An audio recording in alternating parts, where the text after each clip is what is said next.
हमारे सुरक्षा कर्मी, आप सभी को मेरी तरफ से जोहार है, प्रणाम है, आदाब है।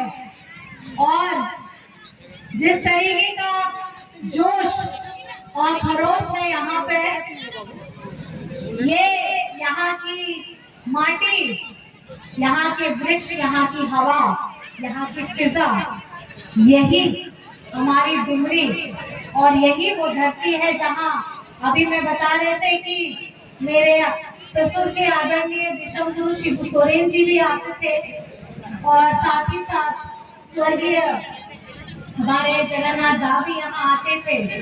तो कहीं ना कहीं मैं समझती हूँ कि हमारा झारखंड का अगर कोई भी कोना हो, कोई भी कोना, आप अगर झारखंड के किसी भी कोने में अगर आप जाएंगे तो आपको वहां पर में एक वीर शहीद, आपको झारखंड में मर मिटने वाला युवक युवती, एक सशक्त कहानी, एक ऐसी कहानी जो हर किसी के परिवार से होते हुए उन्होंने आगे बढ़ करके परिवार से ज्यादा अपने राज्य का परिवार, अपनी माटी का परिवार को सबसे ज्यादा माना है।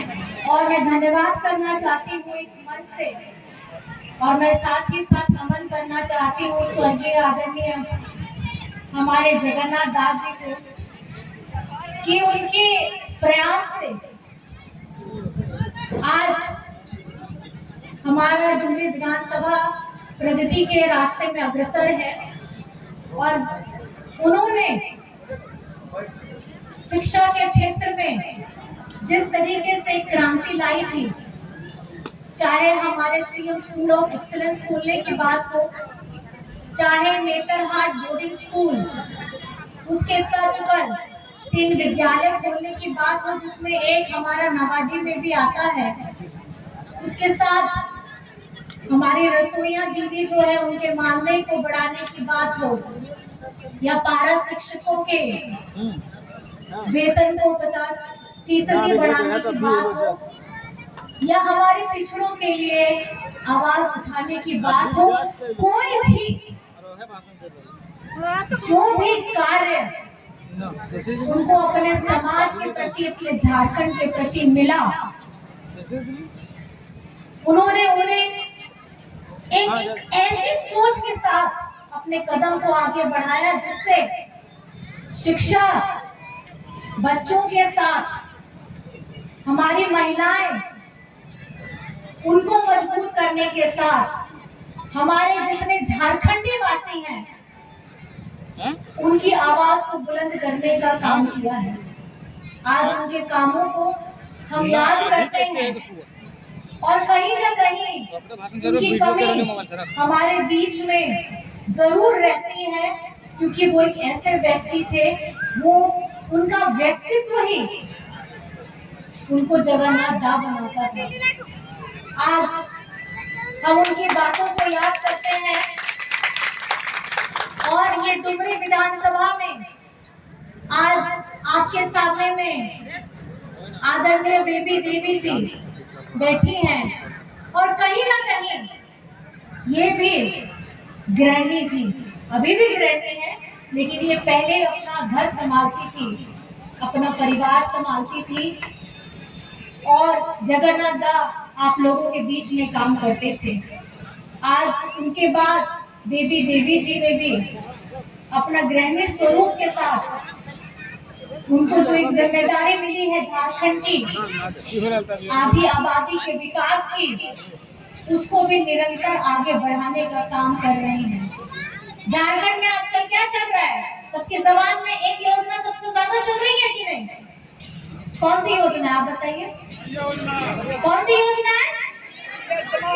मैया सम्मान योजना। तो ये झारखंड मुख्यमंत्री मैया सम्मान योजना कौन से विभाग से मिल रहा है आपको पता है? किनके विभाग से मिल रहा है? जो राशि मिल रही है 1000 रुपया अभी तक महीना, किसके विभाग से है? हेमंत सोरेन जी है, उनकी तो सरकार है। जो विभाग है वो हमारी आदरणीय बेबी देवी जी के विभाग से है। और जो खुशियां आपको मिल रही है अभी 1000 रुपया है, लेकिन दिसंबर से इसकी राशि बढ़कर कितनी होने वाली है? मैया से ज्यादा भैया खुश है। कितनी होने वाली है? 2500। तो आप दिसंबर से, मैं आपको ये बताना चाहूंगी, ये यात्रा हमारी बेबी देवी जी के साथ मैंने झारखंड के 3 प्रमंडलों की यात्रा की थी और मैया सम्मान यात्रा की थी। उस मैया सम्मान यात्रा के दौरान मैंने हमारी आदरणीय बेबी देवी जी को बहुत करीबी से जाना है, क्योंकि हम एक ही गाड़ी में सफर करते हैं, खाना भी खाते हैं साथ में, बहुत सारी बातें करते हैं। और कहीं ना कहीं ये हमेशा मुझे बोलती थी, मैडम, ये हमको मैडम बोलती, हम भी इसी को मैडम बोलते हैं, मैडम मेरा डुमरी आइएगा, मेरा रोड, मेरा जगह, मेरा वहां पे इतनी कहानी खाली डुमरी डुमरी डुमरी डुमरी डुमरी। बोले मैडम मैं आ रही हूँ डुमरी। और आज देखिए मैं आज आप लोगों के समक्ष में हूँ। मैं सौभाग्यशाली हूँ कि हमारी आदरणीय अभिभावक के तौर पे बेबी देवी जी ने मेरे रास्ते से, मेरे सफर को और मेरे इस मैया सम्मान योजना के तहत जो यात्रा निकाली गई उसको एक सुखद अनुभव मिला। और उस अनुभव के साथ हम लोग निरंतर आगे बढ़ते गए और हम लोग यही सोचते थे कि कब आइएगा डुमरी। और आज हम डुमरी के धरातल में इस क्रांतिकारी भूमि पर खड़े हैं।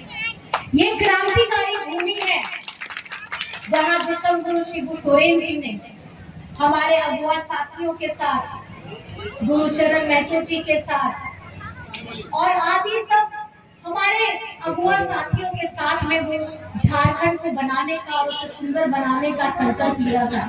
आज हम अपने आप को झारखंडी बोलते हैं, ये गर्व के साथ बोलते हैं।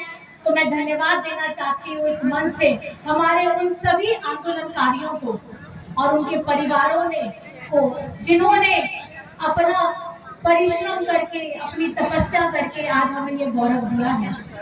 और 2019 का चुनाव के बाद, आप ही लोग के आशीर्वाद के बाद, आपका दादा, आपका बेटा के बाद जो आप लोगों ने मुख्यमंत्री बनाया है, आज कहीं ना कहीं अगर विकास की गाड़ी अगर दौड़ रही है झारखंड में तो वो हेमंत सोरेन जी की वजह से हो रही है। आज हमारी शायद से यहाँ पे होनी चाहिए, हमारी पोषण सखी की दीदियां है या नहीं है? हमारी पोषण सखी दीदियों में इनकी नौकरी छीनने का काम किया था केंद्र सरकार ने, लेकिन इनको बहाल करने का काम किसने किया? किसने किया इनको बहाल करने का काम? हेमंत सोरेन ने।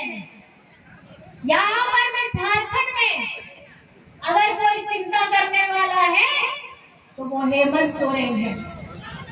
हमारे जब विपक्ष में, अभी विपक्ष में बैठे हैं, जब सरकार में बैठे थे डबल इंजन वाले, ये लोग स्कूल को बंद कराने का काम करते थे, विद्यालयों को ताला लगाने का काम करते थे। लेकिन झारखंड में सीएम स्कूल ऑफ एक्सीलेंस किसने खोला? हमारी झारखंडी सरकार ने खोला। सावित्रीबाई फुले की योजना किसने लेकर के आई ताकि हमारी बच्चों की पढ़ाई में रोक सके? झारखंडी सरकार ने किया। हमारी माताएं बहनों के चेहरों में आज अगर खुशियां हैं, मैया सम्मान योजना से उनको एक सम्मान पूर्वक उनके आत्मविश्वास को बढ़ाने का अगर काम किया है, उनके लिए एक प्रशस्त कार्यक्रम लाया है, ये योजना लाई है, तो वो किसने किया है? झारखंडी सरकार ने किया है। आज हम लोग खुशियों से बातें करते हैं, बताते हैं बिजली बिल 0 हुआ है। हुआ है कि नहीं हुआ है? 0 हुआ है ना? हुआ है ना?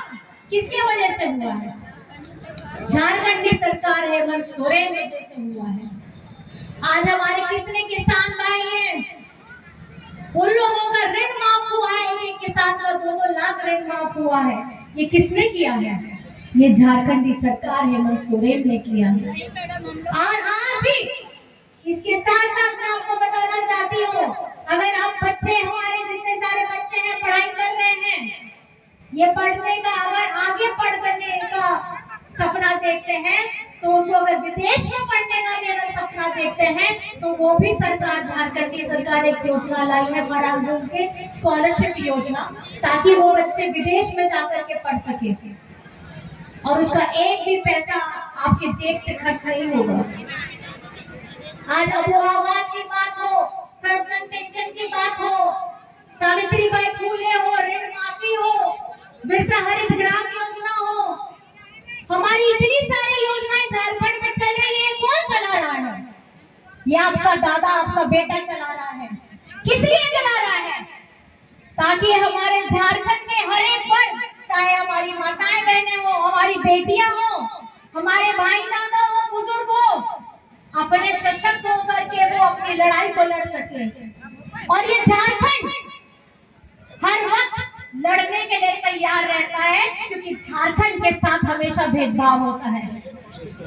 ये झारखंड का भूमि इतनी ऊपर से, इसकी धरती के नीचे इतने खजाने हैं। ये खजाने अगर देने का काम करती है तो झारखंड करती है सबसे ज्यादा, और किसको देती है? केंद्र सरकार को देती है। और लेकिन आपका अपना दादा जब 1,36,000 करोड़ मांगता है, किसका पैसा है ये आप लोगों का पैसा है। अध्यक्ष बना के बैठे, ये आपके इस पैसे को आप ही के विकास के लिए लाना चाहते हैं। कि निरंतर अपनी लड़ाई हेमंत सोरेन जी लड़ रहे हैं। किसके लिए लड़ रहे हैं?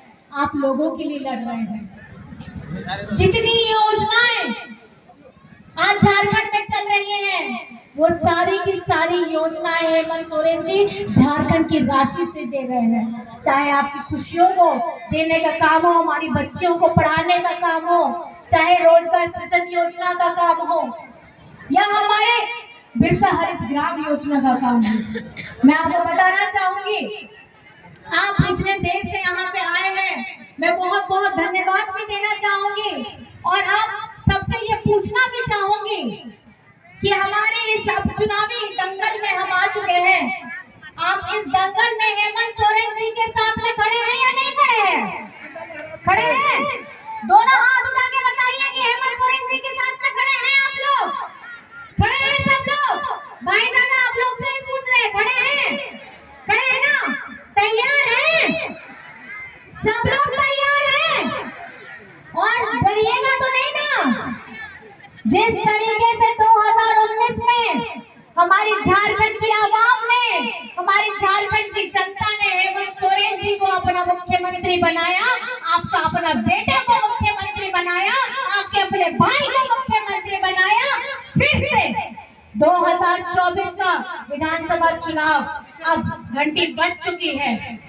और आपको मैं बस बताना चाहूंगी, जिस उम्मीद के साथ, जिस भरोसे के साथ और जिस ताकत के साथ हेमंत जी ने अपने झारखंड वासियों के साथ और निरंतर उनके साथ खड़े रहे हैं, चाहे नियोजन नीति की बात हो, चाहे धर्म कोड की बात हो, या पिछड़ों के 27% आरक्षण की बात हो, हेमंत सोरेन जी ने अपनी आवाज को बुलंद किया है।